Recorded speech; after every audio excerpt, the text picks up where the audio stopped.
Very good morning class. बेटा आज जो हम पाठ पढ़ेंगे, जैसा कि आप देख रहे हो, पाठ का नाम है गिल्लू।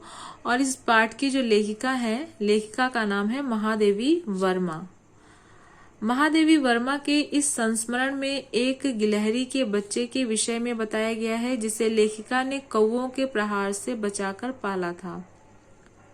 इसमें लेखिका ने यह दर्शाने की कोशिश की है कि जीव जंतु भी मनुष्य से उतना ही लगाव रखते हैं जितना मनुष्य उनसे रखता है। ठीक है, तो यह लेखिका के द्वारा लिखा गया एक संस्मरण है। संस्मरण जो है दो शब्दों से मिलकर बना है, सम प्लस स्मरण। स्मरण मीन्स होता है याद करना। ठीक है, और जो संस्मरण है ये हिंदी साहित्य की एक विधा है, जो कि इसमें किस तरह की रचना की जाती है। जब हम किसी बीती हुई परिस्थिति अथवा घटना को याद करके लिखते हैं तो वह क्या कहलाता है? संस्मरण कहलाता है। और यह जो संस्मरण है ये लेखिका के द्वारा लिखा गया है, और इसमें गिलहरी के बच्चे के विषय में बताया गया है, जिसमें लेखिका ने उसको कौवों के प्रहार से बचाया था और उसको पाला था। और जो गिलहरी का बच्चा था उसका नाम गिल्लू था। ठीक है, तो सोनजूही में आज एक पीली कली लगी है, इसे देखकर अनायास ही उस छोटे जीव का स्मरण हो आया। ये कौन कह रहा है? लेखिका कह रही है। ठीक है, जो इस लता की सघन हरितमा में छिपकर बैठा था और फिर मेरे निकट पहुंचते ही कंधे पर कूदकर मुझे चौंका देता था। तब मुझे कली की खोज रहती थी, पर आज उस लघु प्राण अर्थात उस छोटे से जीव की खोज है, परंतु वह अब तक इस सोनजूही की जड़ में मिट्टी होकर मिल गया होगा। कौन जाने कि स्वर्णिम कली के बहाने ही वही मुझे चौंकाने ऊपर आ गया हो। और सोनजूही जो एक लता है जिसमें किस तरह के फूल आते हैं? पीले कलर के। ठीक है, पीले रंग के फूल आते हैं। और यह लेखिका कह रही है उस छोटे जीव के बारे में। ठीक है, अचानक एक दिन सवेरे कमरे से बरामदे में आकर मैंने देखा कि दो कौवे एक गमले के चारों ओर चोंचों से छुआ छुअल जैसा खेल खेल रहे थे। इसको हम अपनी भाषा में कहे तो पकड़म पकड़ाई भी कह सकते हैं। ठीक है, और तो यह काकभुशुंडी भी विचित्र पक्षी है, एक साथ समादरित, अनादरित, अति सम्मानित और अति अवमानित। यहाँ पर लेखिका कहती है कि अचानक एक दिन सवेरे कमरे से बरामदे में आकर मैंने देखा, जैसा कि आप यहाँ पे चित्र देख रहे हो। ठीक है, कि दो कौवे एक गमले में चारों ओर चोंचों से छुआ छुअल जैसा खेल खेल रहे थे।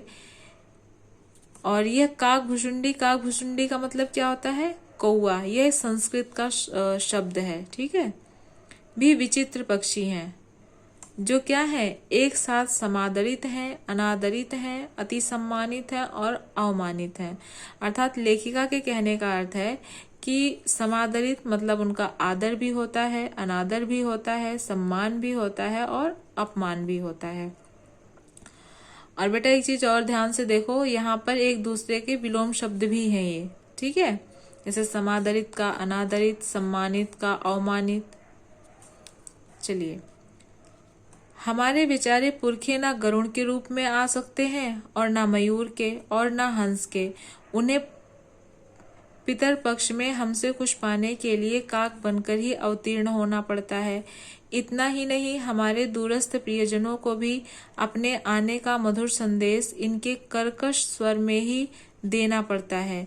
दूसरी ओर हम कौवे और कांव कांव करने को अवमानना के अर्थ में ही प्रयुक्त करते हैं। जैसा कि लेखिका ने यहाँ पर बताया कि वे उनका आदर भी है, अनादर भी है, उनका सम्मान भी है और अपमान भी है। तो आदर किस किस रूप में होता है? जब पितृपक्ष में हम अपने पूर्वजों को बुलाते हैं, ठीक है, यज्ञ पूजन करवाते हैं, तो उस समय हम भोजन किसको खिलाते हैं? अपने पूर्वजों को कौवे के रूप में भोजन खिलाते हैं। ठीक है, तो उस समय तो इनका आदर होता है। लेकिन जो इनकी आवाज है इनकी आवाज जो काव काव करने वाली है वो किसी को पसंद नहीं होती, तो वो क्या हो जाती है, अवमानना हो जाती है, अवमानना के अर्थ में प्रयुक्त होने लगती है। और मेरे काक पुराण के विवेचन में अचानक बाधा आ पड़ी, क्योंकि गमले में पड़े एक छोटे से जीव पर मेरी दृष्टि रफक गई। रफक गई मीन्स रुक गई, ठीक है। रफकना मीन्स क्या होता है, रुक गई। तो लेखिका ने काक पुराण का शब्द का प्रयोग क्यों किया, क्योंकि अभी जो लेखिका बातें कर रही थी वो कौवे के बारे में ही कर रही थी, ठीक है। तो अचानक उसकी इस तरह जो बातें कर रही थी तो उसकी जो बात है वो बाधित हो गई। क्यों, क्योंकि उसकी नजर सीधे जाके गमले पर पड़ी, जहां पर छोटे से जीव पर दृष्टि पड़ी उसकी। उस जीव को देखा उसने। जब निकट जाकर देखा तो गिलहरी का छोटा सा बच्चा था, जो संभवतः घोंसले से गिर पड़ा था, और दो कौवे जिसमें सुलभ आहार खोज रहे थे। काक द्वय की चोंचों के दो घाव उस लघु प्राण के लिए बहुत थे, अतः वह निश्चेष्ट सा गमले में चिपटा पड़ा था। अब यहाँ पर बेटा देखो एक वर्ड और आया है, काक द्वय, मतलब जो दोनों कौवे थे उनकी चोंचों के दो घाव उस लघु प्राण के लिए बहुत थे, अतः वह निश्चेष्ट मतलब बेहोश पड़ा हुआ था। और उन दोनों कौवों ने अपनी चोंचों से उस गिलहरी के बच्चे को क्या कर दिया था, घायल कर दिया था। सबने कहा कौवों की चोंच का घाव लगने के बाद यह बच नहीं सकता, अतः इसे ऐसे ही रहने दिया जाए। परंतु मन नहीं माना। किसका मन नहीं माना, लेखिका का। उसे हौले से उठाकर अपने कमरे में लाई। हौले मीन्स धीरे से उठाकर उसे अपने कमरे में लाई। फिर रुई से रक्त पोंछकर घावों पर पेंसिलिन का मरहम लगाया। रुई की पतली बत्ती दूध में भिगोकर जैसे तैसे उसके नन्हे से मुंह में लगाई, और पर मुंह खुल न सका और दूध की बूंदें दोनों ओर लुढ़क गईं। कई घंटे के उपचार के उपरांत उसके मुंह में एक बूंद पानी टपकाया जा सका। तीसरे दिन वह इतना अच्छा और आश्वस्त हो गया कि मेरी उंगली अपने दो नन्हे पंजों से पकड़कर नीले कांच के मोतियों जैसी आंख से इधर उधर देखने लगा।